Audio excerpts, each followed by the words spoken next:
میں اس لیے آیا ہوں کہ میں اپنے باپ کی مرضی کو پورا کروں. میں اس لیے نہیں آیا کہ میں اپنی مرضی پوری کروں بلکہ میں باپ کی مرضی پوری کرنا چاہتا ہوں, کیونکہ باپ نے مجھے یہ کوالٹی دی ہے, اختیار دیا ہے کہ میں اپنی جان دے سکتا ہوں اور اسے واپس لے سکتا ہوں.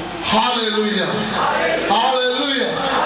تو لا یہ کہتا تھا شریعت کا کہ جس کے پاس پاورفل اسپرٹ ہوتی ہے وہ 3 دن کے اندر بندے کے اندر پھر زندگی ڈال سکتا ہے.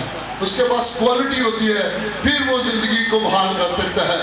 لیکن یہاں پر تو وہ کوالٹی والا تھا جس کے جو آسمان اور زمین کا مالک ہے, جس کے پاس اختیار ہے, انسان کو بھلانے کا اختیار ہے, انسان کو ختم کرنے کا اختیار ہے. ساری کوالٹی اس کے اندر تھی, پھر بھی وہ باپ کے تابع تھا. اور اس کے باوجود بھی وہ اپنے باپ کی فرما برداری کے اندر رہا.